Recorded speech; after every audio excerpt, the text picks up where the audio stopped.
Hello, this is Nitin Dahad, and I'm speaking today to Vikram Gupta, who's responsible for IoT processors at Synaptics. Vikram, hello.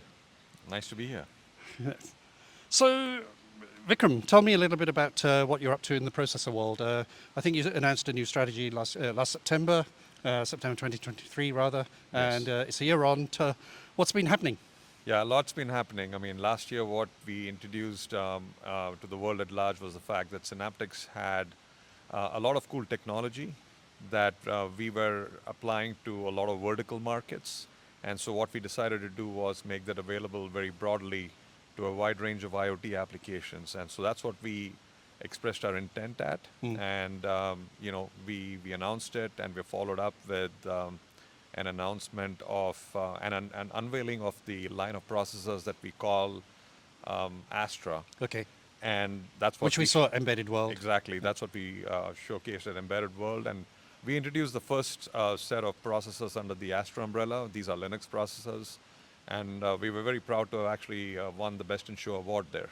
Okay, yeah, I think I was there. I saw that.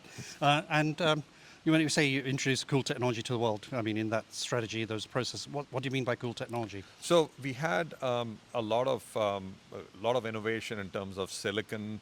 We were on cutting edge nodes, a lot of horsepower, at the right energy KPIs, Okay, and these processors had built-in NPUs as well as GPUs and so forth. So right. we had a lot of that technology that we were applying, like I said, to vertical markets, a lot of software, and we decided that instead of just being focused on some of the few markets that we had every right to branch out Mm. to a wider set of applications and go address them. What are the biggest applications? I guess it's a vision, I guess. So broadly speaking, what we decided to do was focus on the consumer and the industrial markets. Okay, But to your point specifically, we have very specific technologies in the audio domain, vision, right. voice, speech, and so forth. And so these are modalities which we think are going to be very important in the context of an intelligent IoT system. Correct. And so we decided to focus our energy there, and there's a lot of investment from a company standpoint that's going into that area. Okay, and in that year since you announced, what kind of traction have you had in the market on? Oh, it's been actually, frankly, very eye-opening, because I think the market was ready for a new supplier to show up, Okay. and a supplier with a fresh outlook on the IoT. Mm. And a lot of this was driven by the advent of AI and the emergence of AI, as we're all Well, aware. Gen AI has pushed the stage up, and then now you've got everything underneath, which is basically what all the processor companies are trying to fill. Exactly, and I think in the context of the IoT as well, AI has an implication, because AI can make IoT systems much more intelligent, both contextually Yeah. as well as bringing new applications to the fore. But Right. we've been hearing about this a long time, intelligent sensors and all that. I mean, I've Right. been writing about it for like 5 or 6 years I'm at sure. least. Yeah. Where are we now compared to what we've been writing about for 6 years? I think so. One of the things that's happening is there's just been an awareness that the infrastructure from an AI is building out. So Yeah. you just pointed out Gen AI. Yeah. It's frankly gone quite mainstream, Mm. and that's opened a general awareness of, okay, everybody is ready to kind of experiment with adding intelligence into various types of systems, Yeah. and the IoT is no different. Right. And so there's a lot of focus and innovation that's happening. Mm.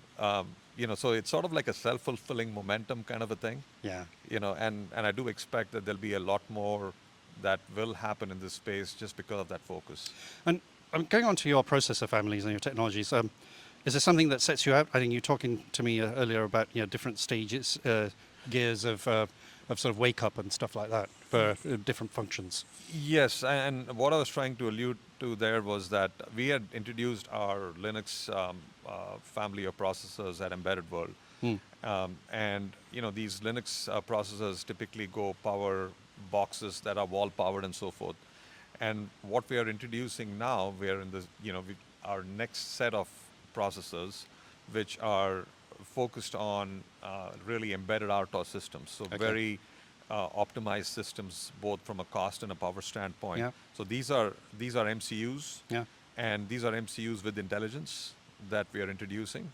And what I was talking to you about was the fact that the architecture that we have chosen to implement here is a geared approach, which is, you start with basically the lowest gear, and then once you sense your environment and if there's something interesting going on, then you ratchet it up. Yeah. Go to the next level where you increase the amount of performance and the intelligence that you offer at a given power level.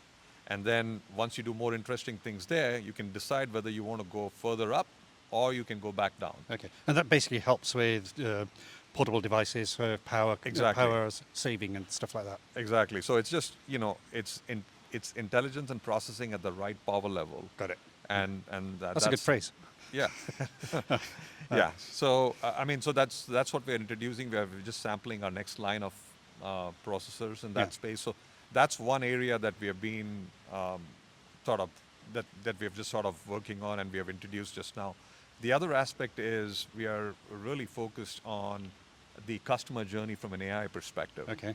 And what that means is that, one of the observations we've had with the processors that we've introduced so far is that when you interact with customers, there's a whole range of them. There's those who are highly experienced, and there's those who just want to have some level of intelligence. They don't know what to do. True. Right? And so we try to come up with a customer journey that takes care of all those levels of expertise. Different dev kits. I mean, you had that Makina, for example, which is at a very base level.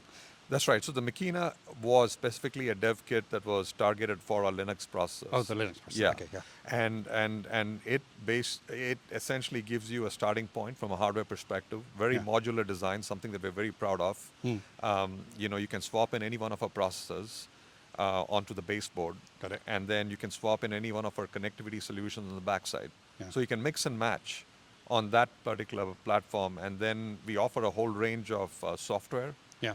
Which is using standard, frameworks such as Git and so forth. Sure. So it's all out there and people can download it. And the other thing that we are offering are toolkits and so forth from an AI standpoint that will allow you, to take models and then, compile them into the Sure. SoCs of choice. What's coming next from Synaptics? There's stuff you're working on which maybe you can allude to a little. Yeah, sure. So one of the things that we are trying to demystify is really how do we make AI easier at the edge. Right. So as part of that theme, what we are trying to do is also come up with the next generation of AI engines that will go into our processors, Right. and the associated software that goes with it. Yeah. And there we are working very closely with